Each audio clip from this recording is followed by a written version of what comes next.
Bom dia, graça e paz do Senhor Jesus. Eu gostaria de deixar um texto do livro de Atos dos Apóstolos, no capítulo 1, versículo 8, quando assim está escrito: Mas recebereis poder ao descer sobre vós o Espírito Santo, e sereis minhas testemunhas, tanto em Jerusalém, como em toda a Judeia e Samaria e até os confins da terra.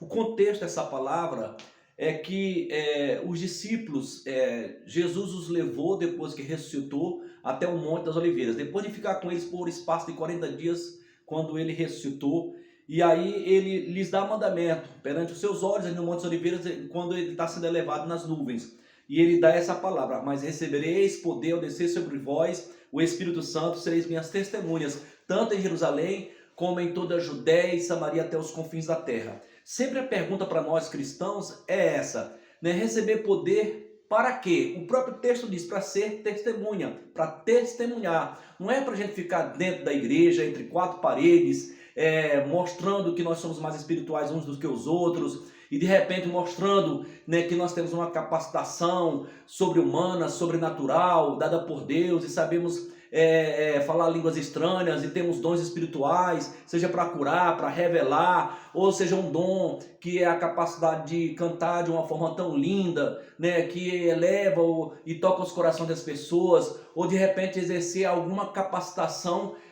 que deixa todo mundo admirado. Não é para isso, né? O texto diz para ser testemunha. Aonde?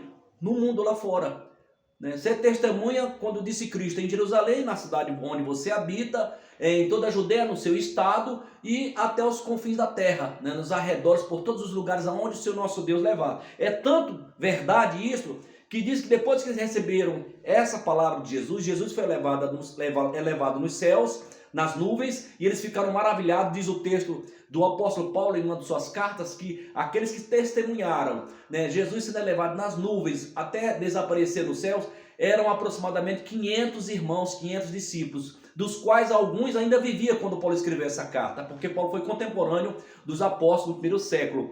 E aí esse texto diz que depois disso, eles todos os dias estavam reunidos, perseverando unânimes em oração, ali em Jerusalém, até que essa promessa se cumprisse, né? E o fato de eles estarem reunidos em comunhão, perseverando em oração, é o que acontece no capítulo 2 do livro de Atos, que ao cumprir-se o dia de Pentecostes, estavam todos reunidos no mesmo lugar, e de repente veio um vento tempestuoso que encheu toda a casa, e eles viram línguas de fogo repartidas sobre a cabeça deles, né? E de repente eles foram cheios do Espírito Santo de Deus, e começaram a magnificar e a glorificar a Deus em outras línguas, conforme o Espírito lhes concedia. E cheios do Espírito Santo de Deus, causou um alvoroço naquela cidade. Havia muitos estrangeiros para a festa de Pentecostes, muitos peregrinos que estavam ali, e quando viram aquilo, ficaram confusos, ficaram admirados, e começaram a perguntar: que é isto? Né? Que sinal é este? Uns diziam que eles estavam embriagados, outros diziam que estavam ficando loucos, e eles não compreendiam, até que Pedro, cheio do Espírito Santo, tomou a palavra e começou a testemunhar, porque para isto foi que ele recebeu o poder do Espírito Santo de Deus, para testemunhar a partir de Jerusalém, dar testemunho da sua fé. E é quando ele faz seu primeiro discurso, quando ele diz assim: homens israelitas, escutai essas palavras, a Jesus de Nazaré, né, varão aprovado por Deus, poderoso em obras, em palavras, com prodígios, sinais e maravilhas, né, que Deus fez por meio dele, no meio de vós, como vós bem sabeis. A este homem vos foi entregue pelo determinado conselho e presciência de Deus, tomando vós o crucificasse e mataste pelas mãos do injusto, mas Deus o ressuscitou, soltas ânsias da morte, porque não era possível que fosse retida por ela. Então Pedro testemunha ousadamente, né, da ressurreição de Cristo, quando em algum momento ele fala: nós somos testemunhas dessas coisas. Deus ressuscitou esse Jesus, do que todos nós somos testemunhas. E ele apresenta esse Jesus, né, que eles haviam crucificado e rejeitado, e apresenta ele como Senhor e Cristo. E a consequência disso é que diz o texto sagrado, no verso 37, que eles, ouvindo essas palavras, foram tocados em seus corações e perguntaram a Pedro e os demais apóstolos: que faremos, pois, irmãos? E aí quando Pedro, cheio do Espírito Santo, diz assim para eles: arrependei-vos e cada um de vós seja batizado em nome de Jesus Cristo para perdão dos vossos pecados, e recebereis o dom do Espírito Santo de Deus, porque a promessa pertence a vós, a vossos filhos e a todos quanto o Senhor nosso Deus chamar. Então, receber poder é para dar testemunho, é para compartilhar fé, é para você anunciar o evangelho eterno, falar do amor de Deus, né, contar o testemunho de vida, aquilo que Deus fez na sua vida e o quanto Deus é maravilhoso, está disposto a perdoar, está de braços abertos para receber o mais vil pecador e disposto a dar uma segunda chance, a estender a sua graça, o seu amor, a sua misericórdia a qualquer que pela fé se achegar a Cristo, se arrepender de seus pecados, se voltar para Deus, né, e se submeter às ordens, se batizando em nome do Pai, do Filho e do Espírito Santo. Em consequência dessa primeira mensagem, diz que quase 3.000 almas aceitaram a Cristo e creram nas palavras do apóstolo, se submeteram ao batismo.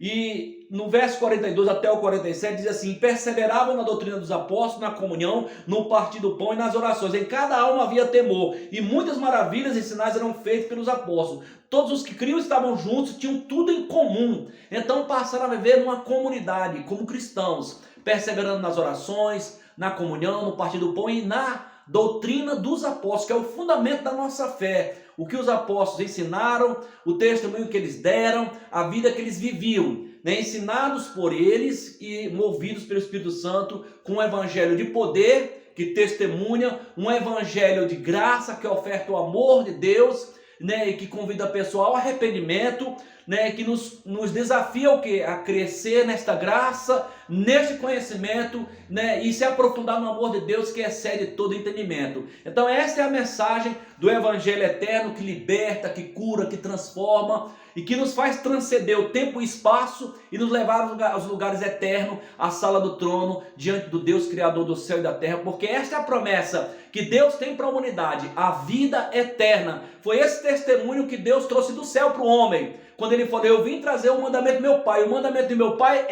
é sobre a vida eterna. E o apóstolo João, ele diz em sua primeira carta, lá no capítulo 5, que o testemunho de Deus é este, que Deus nos deu a vida eterna, e esta vida está em seu Filho. Quem crê no Filho tem a vida, quem não crê no Filho não tem a vida. Essas coisas vos escrevo a vós que creis no nome do Filho de Deus, para que saibais que tendes a vida eterna. E esta vida está em Cristo Jesus. Então é preciso você crer de todo o seu coração, se arrepender, se submeter à sua palavra, né? Deixar para trás as coisas antigas e buscar coisas novas em Deus, que lhe faz alcançar a eternidade. Espero que essas palavras tenham abençoado você, mas eu quero convidar você a abrir seu coração, a confessar Jesus como Senhor e Salvador da sua alma, a pedir perdão a Deus pelos seus pecados, renovar sua aliança com Deus e voltar a servir esse Deus maravilhoso, se alimentar dele, da palavra dele, porque aquele que se alimenta de Cristo, do corpo, né, do sangue de Cristo, né, passa a estar com ele, passa a fazer parte dele. Então